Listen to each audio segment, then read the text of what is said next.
up for this meetup. If you are looking for me to come to your city next, drop it in the... All right, ladies. Jessica K, 260. Yes. Ha-ha, let's go. Let's go. 3, 2, 1. White that boy.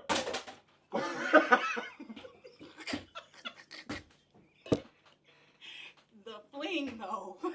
Is it okay? It's fine. What's going on, y'all? Welcome to Blue Experience. Just lie. We'll keep rolling. Episode 260, y'all. We have the amazing, the phenomenal Miss Jessica K here, y'all, for episode 260. We put on all the stuff for Miss K. You know, we definitely did. No stuff. This is like a brand new podcast in here. Okay, I love it though. That's what I'm talking about, madam. And y'all know we got Miss Brittany. Hey, we got Bree and Steve in the back. Y'all know who I am. And we got a phenomenal podcast. She came from Columbus, Ohio, and said, "I want to come be a part of Pull Up." Pull it up. And she pulled up. I did. Yes, ma'am. So we appreciate you coming on today. Absolutely. Come on, hit that one time. Yeah. So, madam, you are a serial entrepreneur, not singular, but the plural on there. The plural's there. Yes, ma'am. But let's start from the very beginning. Let's start from where it all began. And I had a pleasure to ask you off camera, but when you say we call home, what do you call home? Home is still Akron for me. Come on now. Technically. Rep them Akron. I mean, I live in Columbus because I have the restaurant, but I am from Akron. That's where I'm from. Okay. AK, baby. Okay. Come on, AKA. That's what I'm talking about. So growing up, I can just see you like being an awesome hustler, like, you know. Yeah. Where did the entrepreneur spirit start for you? Really, really young. So my aunt helped raise me because I was a twin sister. Well, I'm a twin sister. Okay. So my mother kind of, had my sister, and then my aunt kind of like took me in. Not because I was homeless or nothing, but she kind of like just she was like that aunt. Everybody got that aunt. She was like that aunt for me. So she really started me very young. Like I would she went to the University of Akron, so she would take me to classes with her. So I was like 6 years old taking her notes. Wow. Like I was like, on a computer typing her stuff up. Like, so it really started there. She kept me in camps. I did like all kinds of stuff. So I grew up with my siblings, but I also grew up kind of like a single kid, not single, but like what do you call it? Like when you're no siblings, the only child. Yeah, so I kind of grew up. I had like both of those aspects. So with her raising me like that, I just had the opportunity to experience so much growing up. And I think that's really where that hustle mentality like originated from. Okay. Now, having kids young took it to a whole nother level. Yeah. So, yeah. Okay, let's talk about that. Because, that's why I love hearing different stories, because I didn't know that. Yeah. And like most people who have kids, because I had kids at 20. Okay. And I already know, when you're young, you got to hustle. Definitely. Yeah, so I got pregnant at 14. I had my son at 15. Okay. Got pregnant at 16. Had my daughter at 17. Okay. So by the time I was 17, I had 2 kids. Yeah. So, I still going to high school. My mom, she was there 100% of the way. Finished high school out regularly, and moved out when I was 18. So I moved out, little apartment, me and my 2 kids. Then I attempted to go to college. Was trying to work a job, which I was working doing DSP work. So I was working in group homes at that time. Sorry, Brittany was like, she knows. DSP, yeah. DSP, so a direct support professional. So I was working in the group homes at that time. But it was hard. I couldn't, and then I'm young, trying to just still figure out who I am. Yeah. Trying to raise these babies. Like the struggle was real. You hear me? Like real. Yeah. But I did. I dropped out of college so I could work more. You know what I mean? Like I just couldn't do it all. So I did that, and then by the time I was about 20, I was like, you know what, something got to shake. Yeah. You know what I mean? God, please show me what it is that you need me to do, and I will follow. And by the time I turned, about that 2021, somebody kind of told me how to get into, not necessarily the business part of things, but become an independent provider. So I was working for a family, Black lady. I was working with her kids, and she said, you know what, you can cut out the middleman and become an independent provider. So I'm like, okay, because at that time I think I was making about like $9 an hour or something like that. I'm trying to put 50, 60 hours in. Oh, you balling back then? I thought I was. No, that check was small, honey. And becoming an independent provider, it would allow me to make about $16, $17 an hour. So that's when I thought, you know what I mean? I'm like, okay. Well, I took my kids on their first vacation. I think we went to Myrtle Beach or somewhere. Okay. And from there, I was actually going to do a child care center is what I was going to do. My kids was young. I'm like, that just made sense. That makes sense. You know what I mean? And just so happened, I just started looking at the information that I was already into this DSP group home. I was into this world already. I was an independent provider, and they had information on how I can become an agency. And by the time I turned 21, I had birthed my agency. So 17 years later, we're here. No.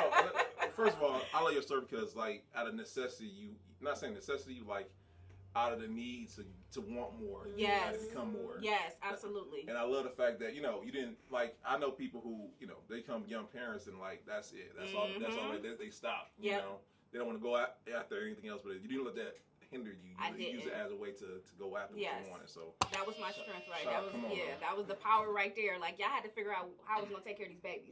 Sure. You know what I mean? Yeah. Now they grown now. They 24 and 22 now. I'm gonna ask you. They grown. They you know. But then with me the struggle was it was hard. It was hard. Even starting a business, like I didn't know what I was doing. Like, I didn't, but I got through it. I did go back to college. I ended up getting my master's in management, but I didn't do that till 2018. Now I'm talking about I'm years into rolling in, my business, but that was like something I just wanted to check off. So let me, hold on, because I'm sorry, because that's phenomenal. Because like we had a guest on sorry. She was talking about it's the difference between knowing it and have done it and actually going to school for it to have the knowledge go behind it or whatnot. So you have both. I have both. You had Absolutely. Experience and you had knowledge. The experience definitely came first.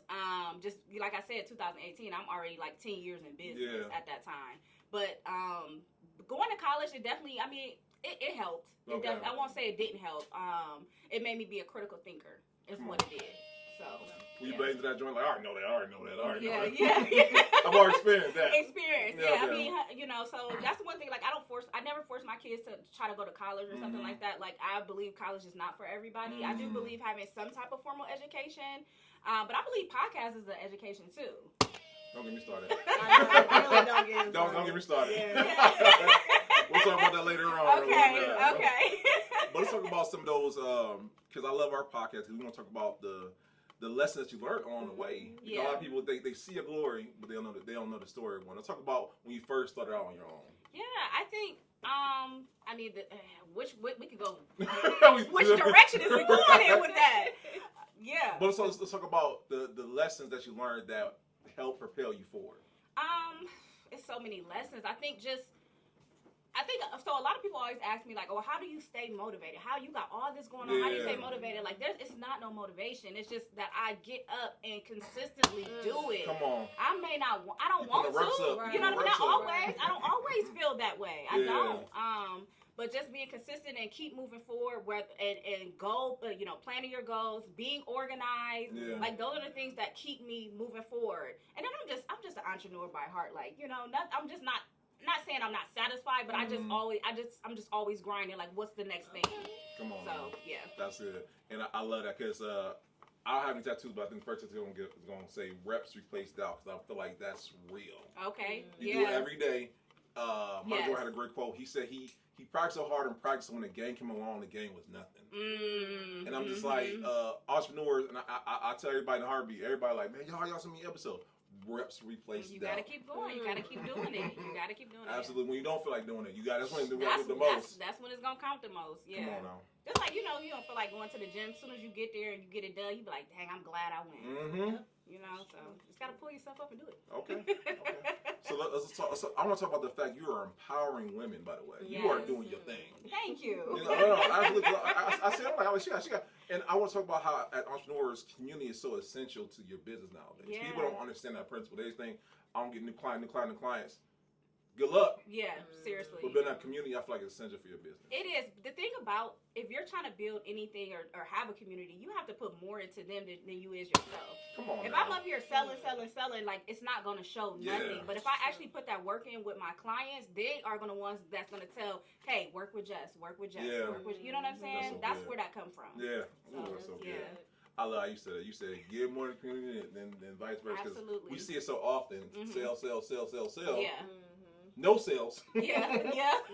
And they wonder why nobody want to mess with me. Yeah. Why do you think that is? Exactly. You gotta put more out than what you might not, like you say, you might not get anything, but you still have to keep going. You still have to give that. You still have to put.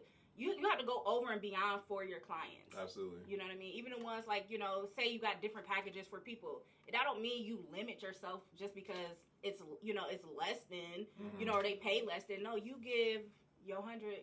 That's right. They'll keep coming back. That's true. Yeah. My mentor and best friend, David Shans, he said this. He wants to say like for real. But he is, but he said, you want to drop so many gems that they like. If he giving this away for free, yes. What is the paid version going to be like? Exactly. That always stuck with me. Yeah, and I think a lot of people, because I'm in this coaching world, consulting world, that they're scared to like talk about things. They're scared to like give that. Oh, I'm giving too much game away for free. What?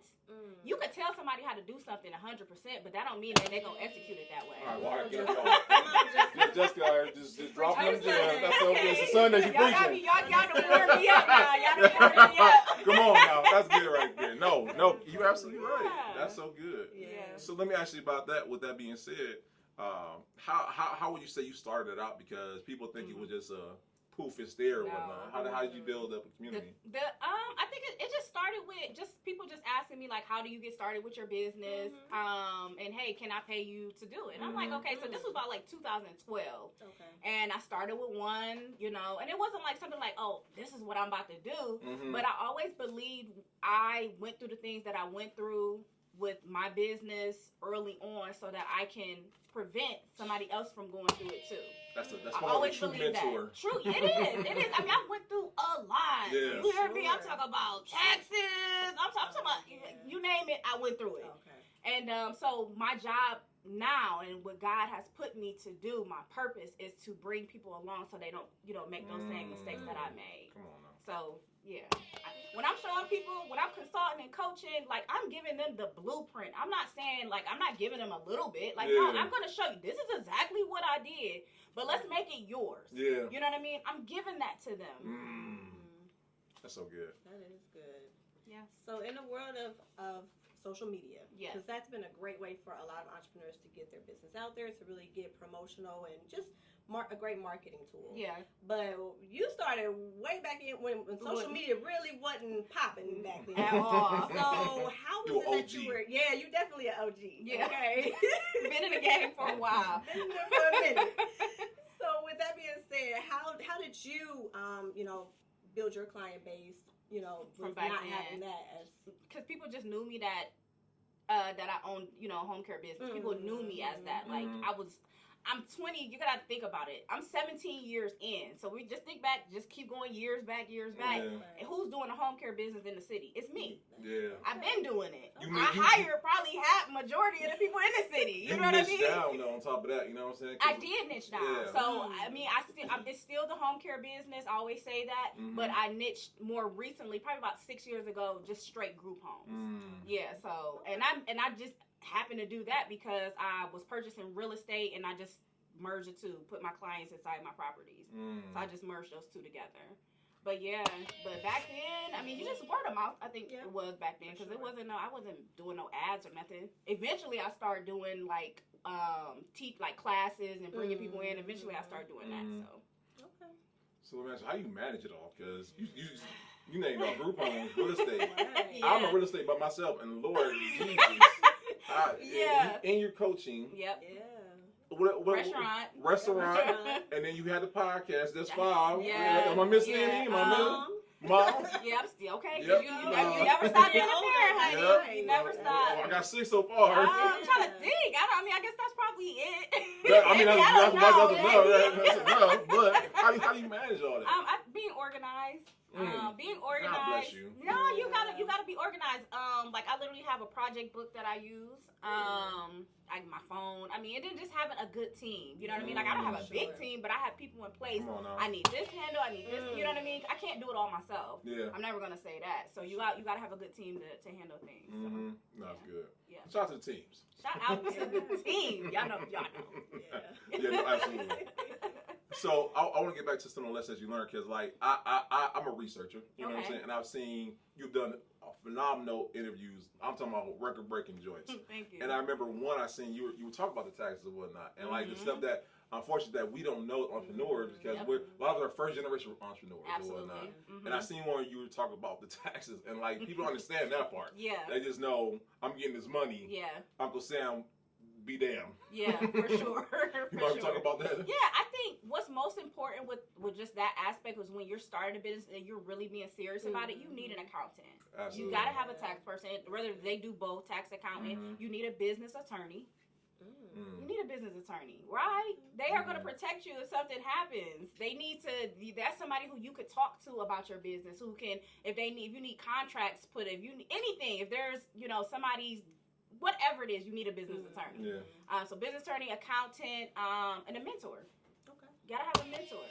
You gotta have somebody who who's been there, or mentor, coach, however you want to call it, who's been there, who can help guide you.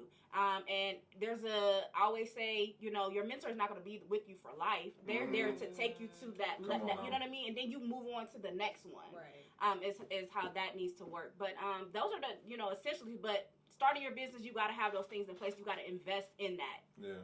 So. Come on, man. So let me ask you, what do you feel like the biggest misconception people have with owning group homes and even being a coach? Okay. What do you feel like the misconception with those? Group homes, I think people just think, well, first of all, group homes, that word is just thrown out there, just like home care business. It's just thrown out there. People really don't know what that means. Yeah. And mainly because it goes so many different ways. I mean, you talk about mental health, you talk about the youth foster care, developmental disabled. Yeah. I mean, it's so many directions. Yeah. So it's not just, I want to start it. That's most people. I want to start a group home. Okay, what type of group home do you know what I mean? So I think the misconception is not really knowing the language and then not knowing what direction that they really go in. So if I'm coaching, I'm mentoring, if I'm doing a webinar or whatever, that's the first thing you need to figure out is what it is that you want to do. Who is it that you want to serve? Yeah. And that will take you to the direction of whatever the program requirements and things like that is going to be. So that's the biggest thing. People just really just don't know the language of it. As far as coaching, consulting, like I said, you got to give more to your clients than it is that you're putting in for yourself. You have to give it, and you know what I mean, and show that, show that you can't just be salesy all the time. So that's good. Yeah. So if I wanted to have a group home for retired clowns, well, that's something I can do. Retired clowns? Yeah. No. I was using an example. But what like, is it? I don't know. Are we on the same? Ain't it right now? What's going on? But I mean, I'm joking, but I'm being serious. Right. I want to be specific. What? We just gotta roll with it. Okay, we rolling with it. Okay, go ahead. But if I wanted to do a specific group home, what would I need to have at first? Would I need to get the clients out first, or have the home first? You need to know what the program requirements is. So there's not a group home for everybody. Okay. I mean, you know what I'm saying? That's specifically not for the client. I'll sign this down. Maybe it is. I don't know. But just knowing who it is that you want to serve to see if there's a program out there for that. So like veterans people with disabilities, like I said, the mental health, and assisted living is more like group homes for like seniors. So, but it's assisted living. So just knowing what direction and then getting those program requirements. I got you. Okay. Yeah. So let me ask you this: a lot of people get in the business because it makes money. Do you feel like you have to have a heart for the people you're serving, or you could just like, I want to invest my money in? Be done with it. I mean, if you're gonna have somebody that is gonna run the business for you, and you just want to be on the background and just be the owner, that's one thing. But you definitely have to You have to have some passion in this business, because if you are the person, the administrator, the person that's going to be in it, like, this is not easy work. It's not easy to get it started. It's not easy to actually operate it. And I think that's what people just look at it like, and I probably make it look good too on Instagram. I'm not gonna lie. I'm probably guilty of that, but there's no way to get people's attention. Like, hey, this is the business that has took me from nothing, a teen mom, to a multi-millionaire, serial entrepreneur, you know, all this stuff. It took me there. You know what I mean? So it's like, you know how our people, we gotta like show the fancy or whatever to grab somebody's attention. But in no way was it easy. 0%. This was hard work. I mean, it's easy for me now. I've been doing it forever. You've been doing. You've been working. I'm OG in it now. Like I said, come on, you know. Hot episode, OG. Yeah, but it wasn't easy though, not at all. So. Because shout out to Dwayne. Dwayne, he had a chain. I'm like, bro, he Dwayne, can't do with the chain. I'm like, bro, he had the chain, the watch. I'm like, okay. He real fancy. It was simple, but it was enough. Exactly. So what would you say has been the most rewarding with being a serial entrepreneur and, you know, having all of this? What's been the most rewarding for you, Jessica? I'm going to say the freedom. Okay. I'm going to say the freedom. I always did this because of my kids. Of course. You know, and it's still true to this day. You know what I mean? It's for them to have, you know, my mom was great. My dad, he passed away, but he was there. Thank you. My dad was, you know, off and on, but, you know, my mom's single mom. She never went to college. She never even learned how to drive. Shout out to you, Mom. But, you know, and, you know, so that, you know, from that type of parent to who I am, like, it's like, you know what I mean? The work I put in, it has been crazy. So my kids have seen that from, you know, day one. You know, especially my son probably remember a little bit more than my daughter, just like how we kind of was, like, when he was a little younger, you know what I mean? Till now. But it's even funny because people think that they just grew up with a silver spoon. And honey, like, no, baby, it was a struggle time. You know, they good now. They good now. No, it was a struggle. So, so I did it and I do it for them. Okay. Now, do any of you have an interest in picking up the mantle or whatnot? Yeah, so my son, he works for me. He's my bar manager at my restaurant. But he's worked at any business I've had, he's like right there. So he's looking to do some things on his. Both of them are. They have that entrepreneur spirit, but they got a mom like me. So, you know. Let's shout out. Yeah. Here's the full experience. We are all for black nepotism. I'm not going to lie to you. We are all for it. Right. Because my last name is this, I can walk in this building with no worries or whatnot. Exactly. Shout out to you, madam. So listen, we appreciate you, madam, and we got to come down. So I want to talk about the podcast because you had a dope podcast, by the way. Thank you. Like, I don't say it's everybody's podcast, by the way, but you bring a different vibe, and I like what you were doing, and whatnot. Yeah. What prompted you to create a podcast? So it was the Pop Out Podcast, and I did that because of the restaurant. I'm trying to bring people in this restaurant, and what is a way to do it? I'm an entrepreneur. Let me interview other entrepreneurs in the restaurant. You know what I mean? So I just try to bounce both of them off of each other, and it did really well. We did a full season. It was really nice. Had a really good time. Met a lot of good people. So that was the whole reason why I did it. Listen, nothing else. If you only make money, I tell everybody, Harvey, podcast is the #1 network of hack of all time. Yeah. If you want to meet great people, let them come on your podcast. Absolutely. Talk about later, y'all. With that being said, we're going to do parts. We have to come down to your hood. Please do. Come down to Columbus one time. Take this thing on the road. Okay. You know, come down there because I know Columbus has a whole array of different entrepreneurs down there. Yeah, it is. It is definitely a lot of entrepreneurs down there. It's a good place to be. I'm right downtown. You know, it's really beautiful down there. So gotta come down. So we talk about the past, talk about the present, talk about the future. What does the future hold for you, madam? Yeah. So I can talk about. I'm doing the home care bosses tour 2025. Okay. So I'm going from city to city, and so I've already kind of started. I went to Houston. I did a big Columbus brunch. So technically I was Ohio. Yeah. But next year it really inspired me when I was doing these meetups already that there's so many people in different states that really need this information. Yeah. And although I specialize in Ohio, I've done other states before, but it's not hard to pull that information and give them you know what I mean, what they need to get started. So it's a small meetup, 20-25 people. We'll do like brunch or lunch style. It's $250 early bird by the end of December. And I give them some tools. I give them resources. Yeah. We network, and it's just overall a good time. That's so dope. So we're doing that. We'll have that show notes. So y'all want to get your tickets. So get your tickets right away and whatnot. Definitely. That's what I'm talking about. Yeah. So season 2, maybe. Maybe.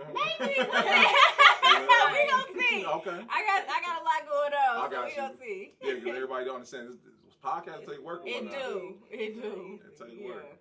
Okay, so y'all already know we like to use these 4 simple questions that we like ask all our guests, because each one is great like a snowflake, right? Everyone is different. But it's a little bit. I'll tweak this one because you're not from Cleveland per se, but you know of Cleveland. For sure. I'm gonna make it wide for all of Ohio. Okay. In your opinion, how do you feel like we change the narrative of Ohio not being a great place to collaborate? So I feel like that's not necessarily true. Okay. I mean, I'm here right now. I mean, you ain't never lied. Come on. Come on now. So, I don't necessarily believe that's true, but I feel like you have to know, like, what do you want what are you trying to get from somebody? And what do you need to get? You know what I mean? Or what do they need? That's what make a good collaboration. Yeah. You can't collab with everybody anyway. You can't just it has to make sense. Yeah. So I don't feel like it's necessarily not a good state that people don't collaborate. I just think that people just need to be more intentional and speak up too. You know what I mean? And ask for what they need and see, what they can get from other people too. That's so good. You said be specific. Yeah. Because we have had collaborations when it was more one-sided than most, and I'm like, this is your definition of collaboration. All right. Okay, right. Yeah, lesson learned. Yeah, lesson for learned. Sure. So with that being said, who would you like to collaborate in the future? Who can we look for to say they work with educator? Boom, we in there. Oh, so you asked me that, and you actually said something. I was like, yes, that's it. HGTV. HGTV. Let's get some real TV going on. You know? Listen, I know somebody who's executive vice president. Somebody over there. You watch us. Stop playing. I want to see just the K show. Please. It'll be funny. It would. Yeah, absolutely. And I must say, I don't think I've seen a reality show about group home ownership or whatnot. So it's not one. Come on now. So let's put it together. Listen, executive producer that joint. That's the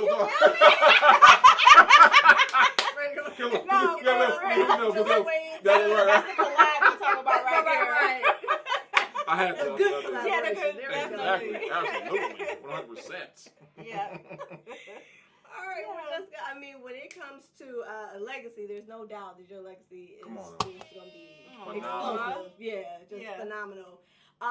So when it comes to legacy, what would you like the legacy to be for you, just Jessica, individual? Would you like the legacy to be for the many businesses that you have under your belt? So for me, I would say just never giving up. No matter what you go through, just don't give up. Don't give up. Keep putting that one foot right in front of another. So I think people could look at my story and look at like, wow, she was a teen mom, and look how far she came. That's going to be my legacy right there. The testimony. That's an amazing testimony. Yeah. No. Yeah. And then for the business, I'm a big boss. You know what I mean? Come on now. Tell them. I'm OG out here. Don't play with me out here. So, hope to always continue to have good businesses. Everything comes to an end, I believe. So, but I'm going to run all my businesses, if I pass them down to my kids or however the case may be, I look forward to that. But, just to, always have good business. That's what I'm always saying. Okay. That's good business. That's good. Yeah. I'll be like this thing up today. You have. I think it's going to be in my ear. You know what? I am. I'm going to get just her own one for using her podcast. I'll work it out. Okay. Whoever only but I'm going to get my face on. I'm going to get Jessica another. You know what I'm saying? We're going to work it out. We're going to work that out. I'm going on collaboration-wise. It started. That's how you do it, y'all. Right. Taking a run with it. I feel you. So listen, we have been having a good time with you. I mean, I already knew it was gonna be good, but it just got gooder. Yeah, it started off kind of funny. It started off real funny. That's how I knew. So for those that are watching, those that are listening, I'm sure the same applies, that they've just been inspired, motivated, and just encouraged through your story. So for the episode, if we had to take it, if we had to really just bring it on in, what would be 3 takeaways you would like to give? Ooh, 3 takeaways. I'm gonna say you them gems, madam. I said so many. I gotta think back. Just like I said, stay consistent. For sure. Stay consistent. That's a good one. You're not always gonna be motivated. Let's see what else. I'm gonna say build a good team. You gotta build a good team in order to, grow. You can't do it by yourself, so building a good team. And then get around good people. Come That's on. what I'm saying. Come on now. So shout out to the pull-up experience. Okay. Come on now. Thank you. All right. Listen, I like that. Yeah. Yes, ma'am. I love all 3. So part 2, we got coming out Columbus. Yes. And Now what- they saying that I had to pull up on them, just FYI. I had to pull up on them. But now That's fair. But now we're going It's down on- there. it's our turn now. Okay. Absolutely. Hold on to It's that. on there. Yes, ma'am. It's okay. We can't help it now. No. Listen, maybe episode 300, we'll go down Columbus and be like, we taking it abroad. Okay. You know? Whatever you want to do, boss. Yes, Right. ma'am. Yes, ma'am. So, madam, where can people learn more about you? Where can they get your tutelage? Where can they get more information? More than just a K. The easiest way is just hit me on Instagram at thejessicak.com. No, thejessicak. Sorry, it's my website. But the easiest is to just hit me up on IG, DM me. I try to reply back to everybody. I really do try. If you're intentional in your message when you're talking to me, I will reply. But if you're sitting there like, hey, interested, I don't even know what that means. Now. Okay, so yeah. We need an episode just on proper etiquette. Please. But yeah, definitely DM. I get it all the time. Hey. Yeah. You know what I mean? What does that mean? What does that mean? But no, listen. By the way, guys, you have to watch the episode right in the show notes. All the information you want to look for Miss Jessica K. So please look out for that. Madam, we thank you so much for coming up here. Absolutely. I had a good time. Absolutely. So part 2 is coming on the way, y'all. We got to pay some bills real quick, guys. Listen, we are not doing the Sweetest. We're not doing Sweetest Day for Entrepreneur Day again. We're taking it to Valentine's Day, doing it bigger and better for you guys. So stay tuned for that. All my single entrepreneurs, we got something for y'all. You know what I'm saying? It's hard out here or whatnot. It's hard to be an entrepreneur, and it's even harder to be in a relationship or whatnot. So we got you covered on both fronts, okay? Look out for that. We will be announcing that soon. Next up, guys, November 10th, we are putting together our last Let's Talk About a panel discussion where we're talking about mental health and entrepreneurship. When I tell you this thing is like a life of its own, thank everybody who's reached out, all the people who are in the mental health field, all the vendors. I'm getting back to you, don't worry. But we want to make sure we take the time out to talk to people who are dealing with issues, from anxiety to stress to just feeling overwhelmed, because we know holiday season is one of the highest times of the year for suicide. So we want to make sure we're doing our part to make sure we give you the resources and to get you the right people to help you during these tough times. So stay tuned for that. Madam. Make sure you guys tune into my podcast, Beauty Come on. Told. Yes. Again, giving you guys weekly episodes, having great, phenomenal guests on where we just talk about either relational, financial, or lifestyle advice. Yes. Again, if you can take our story and learn from the pitfalls we went through and make a positive change in your life, then we know it was a story well told on Absolutely. Beauty Told. I can't wait to see you guys there. Yes, if you guys rock with us, you better be rocking with Brittany. Don't play with me. Okay? Lastly, guys, yes, the Political Experience, we will be at Future Land. Me and the team, we will be teaching. We're going to be teaching. We'll be teaching like Miss Jessica K over here. We're teaching on podcasting, guys. Our podcast, our segment is going to be every bit of the podcast. We're going to show you why, how, and all those good things. And it's the whole team. And we're going to pack that thing out and teach you on how to do that. Okay, so please get your ticket for Futureland from October 10th to the 12th. You should come through. I'm gonna try. Yes, ma'am. It's gonna be an awesome time. We want to see you guys there. And lastly, guys, I want to thank you. Yes, you the person watching, you the person listening, because as of right now, guys. Drum roll, please. I ain't got no drum roll. I'm working on that. I'm gonna have a soundboard when it's all said and done. But guys, as of right now, we are 17.2 thousand subscribers and 7.8 million views, and it's not stopping. We're going to keep this until the wheels fall off, okay? And it's all because of you guys who are subscribing, liking, sharing, and we can't thank you guys enough. You guys want to hear great stories like Jessica's, and we can't thank y'all enough, okay? So do me a favor, continue doing that. Let your mama know, let your uncle know, let everybody know, and continue doing that. and we will not be where we are without you, okay? So thank you guys. Episode 260, road to 300, y'all. It's coming. And we'll see y'all next time. Peace.